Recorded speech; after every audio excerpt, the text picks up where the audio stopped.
Ẹ̀yin èèyàn ilé èwo lẹ ṣe ṣé àlàáfíà ni ẹwà gbogbo lé ń kọ́. Bí a ṣe gbọ́ o, wọ́n ní iyalaje, wọ́n ní wọ́n ṣe dínà o láti ṣe reconciliation fún Queen Naomi. Wọ́n ní iyalaje ló organize o. Jẹ́ ká jọ gbọ́ gbogbo nǹkan tó ṣẹlẹ̀ nínú gist. Tó bá jẹ́ ìgbà àkọ́kọ́ ní ìtẹ́ ń darapọ̀ mọ́ channel mi, Mashola, mo kí yín káàbọ̀ sí Mashola Gist TV. Ṣé àlàáfíà ni ẹwà gbogbo lé ń kọ́? Yorùbá ni mo máa ń sọ lórí channel yìí nítorí àfẹ́gbàgbé àṣà àti ìṣe wa. A dẹ̀ tún ń sọ nítorí àwọn ìyá wa àti bàbá wa tí wọ́n gbé òyìnbó tí wọ́n wà nílé. Ẹ̀yin ará ilé, a máa ń sọ ọ̀rọ̀ nípa celebrity gist, royal gist, politics àti gbogbo nǹkan tó ń ṣẹlẹ̀ ní orílẹ̀-èdè Nàìjíríà. Ẹ̀yin tẹ́ bá ti subscribe, ẹ subscribe, ẹ dẹ̀ tẹ notification bell yín so that a bá ti post any gist ẹ máa rí. Dẹ̀ a dúpẹ́ fún gbogbo love tẹ́ ẹ ní sí channel yìí. Ọlọ́run Elédùmarè á nífẹ̀ẹ́ ẹ̀yin náà.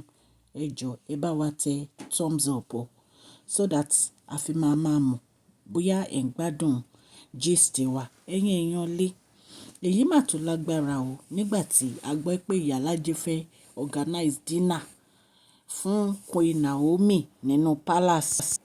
Ìyàlẹ́nu ló jẹ́ fún wa nígbà tí a gbọ́ pé iyalaje wọ́n fẹ́ organize dinner fún Queen Naomi. Kẹ́yìn náà dẹ̀ mọ̀ pé ipa tí iyalaje kó ní inú palace kábíyèsí kì í ṣe kékeré rárá. In fact gan bá ṣe gbọ́ gan wọ́n ní iyalaje ló fẹ́ tóbi fún kábíyèsí.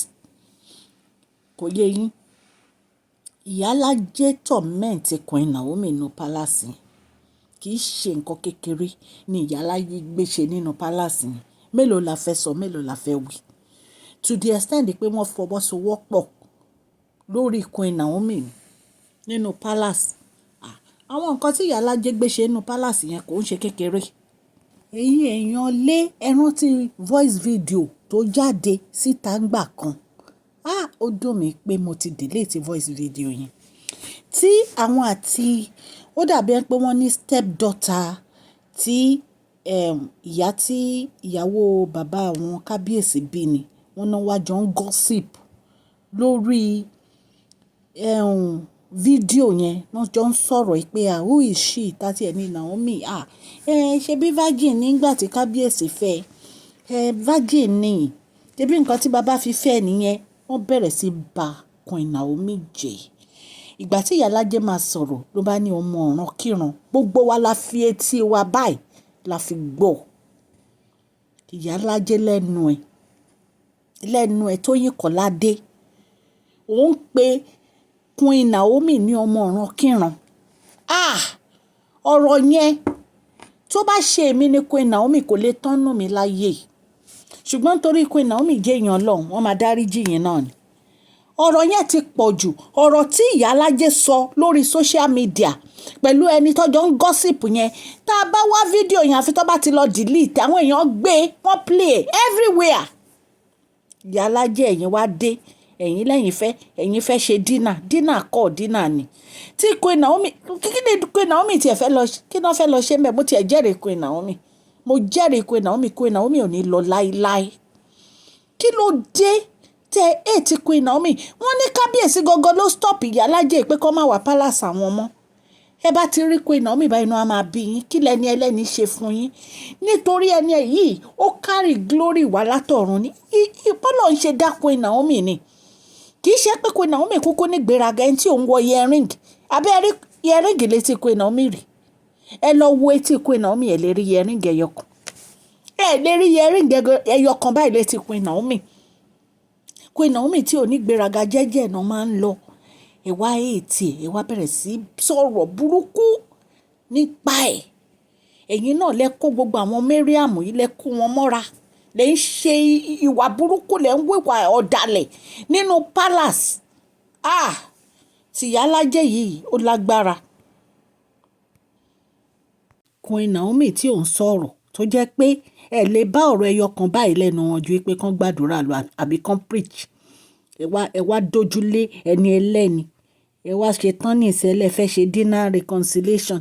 Dinner òfòwò nìyẹn. Ta ló fẹ́ bá yín jẹ? ẹ̀yin náà lẹ máa kó nǹkan yín jẹ. Mo tiẹ̀ jẹ́rìí Queen Naomi ò ní ever accept irú dínà yẹn. Wọ́n ní pé ẹni tó kó ẹni tó ṣu ó ti gbàgbé pò ń ṣu, ẹni tó kó ló máa rántí òórùn ẹ̀. Gbogbo nǹkan tẹ́ ẹ dáwọ́ lé nínú palace yẹn láti má jẹ́ kí kábíyèsí enjoy ìyàwó ẹ̀, ọwọ́ yín náà ti bá. Ọwọ́ yín náà ti bá. Nǹkan téèyàn bá dẹ̀ ń ṣe láyé, èrè ẹ̀ wà fún yàn lọ́jọ́ iwájú. Ìwà tẹ́ ẹ wò dáa o. Ìyálájé, ìwà tẹ́ ẹ wò dáa sí Queen Naomi rárá.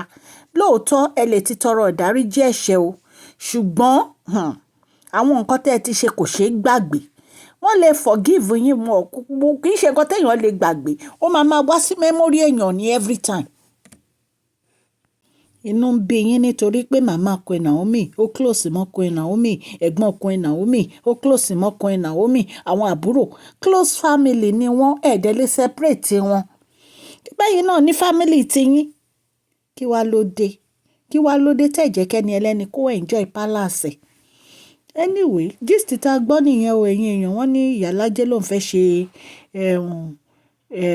reconciliation dinner fún Queen Naomi. Wọ́n ní Queen Naomi láwọn ò fẹ́ dinner, and that is the best thing. Queen Naomi ẹ má lọ jẹ dinner o, Ọlọ́run á wà pẹ̀lú yín o àti kábíyèsí. Ẹ̀yin ará alẹ́ tẹ̀ ń gbọ́ mi, etí tẹ́ fi ń gbọ́ mi ò ní dí o, ọwọ́ tẹ́ fi ń tẹ subscribe, like oníkan ìsàlẹ̀ àpò ní àṣẹ Ọlọ́run ọba òkè ni ọlá yín á máa lọ. Please share this video, like and subscribe. God bless you all.